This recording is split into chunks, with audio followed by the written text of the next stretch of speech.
दिनै गामिनि माने दिनै फार्स्ट फुजा नालाय जादायाबो गामियावनो थानाय नालाय गासिबो ज'नो ओमफ्राय माने इदिनो आं गोसोदो आवगायबोदों आं होनो होननानै दिनै महाअष्टमी दुर्गा फुजाखौ लानानै रायजोआव होंगो दोंगो थासारि बरपेटा रडनि चन्दनपुर आइटियाबारिनि बर'फोरा बिमा दुर्गा फुजाखौ खुंफुंदों। बिमा दुर्गाखौ गाब गाहोदों समायना रमायना बर'नि दख'ना गानहोनानै। सासे उन्दै बैसोनि हिन्जावसा अनजलि बर'आ बिमा दुर्गानि मुसुखाजों लोगोसे गणेश सरस्वती लक्ष्मी कार्तिक बेफोर मुसुखाखौ दान होदों।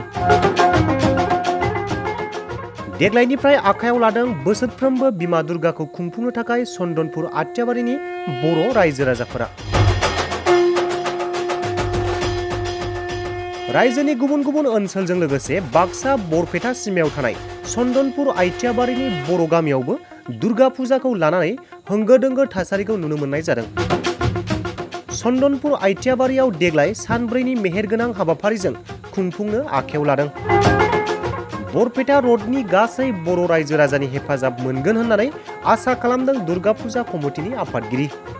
आं दिनै गामिनि माने दिनै फार्स्ट फुजा नालाय जादायाबो गामियावनो थानाय नालाय गासिबो ज'नो ओमफ्राय माने इदिनो आं गोसोदो आवगायबोदों आं होनो होननानै माने आदादो लोगोसे ज' माने आं दा दिनै न'निफ्राय माने गासिनि थाखाय न'नि जोंहा माबानि थाखाय मोजांनि थाखायनो आं होबाय आरो माने दा लोगोसे माने मोजां माने बिदिनो आवगायलांथों होननानै आं होबाय दिनै रायजो राजाखौ आं खावलायनो लुगैयो गासिबो रायजो राजाखौ आं खावलायनो लुगैयो माने इदिनो आहा बोसोरावबो लागै इदिनो मोजां मोजां जाथो जायो। सानब्रैनि आरो हाबाफारिया दिनै माने दिनै फार्स्ट दिनैनिफ्राय लानानै सानब्रै दिनैनिफ्राय लानानै सानब्रै आरो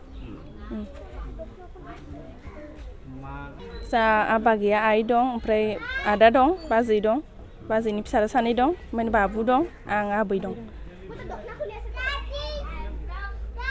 एबार गामिनिफ्रा ज' जागा जालायबाय दा मोजां मोजां फालिलांनांगौ सानब्रैनि थाखाय जों लादो एसे प्रथम गोदान जादों एबार फार्स्ट थांगोन आं एबार गोदान नालाय एसे माबा जाबाय नेक्स्ट बारनिफ्राय एसे गामिनि रायजो राजाफ्राबो हेफाजाब होलायगोन मोजां मोजाङैनो बेफोरखौ आं सानो जे बिदिनो मालाय हारियाबो खुङोबा जोंबो आइ दुर्गा बिमाखौ दख'ना आरि गाननानै बर' हारियाबो खुंनो हायो।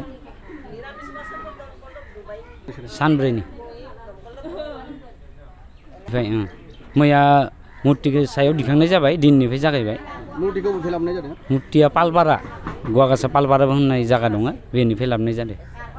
जलि बसुमतारी बर' बबेनि बेयो जों गामिनिनो चन्दनपुर बर' गामिनि बिथाङानो दान होदों बिथाङा गासै मुर्तिखौ नामा? गासै दं बेयो चन्दनपुर आथियाबारि बर' गामि जायखिजाया मोनबा गामिदो लोगो नांनानै फुजाखौ लुनाय जादों।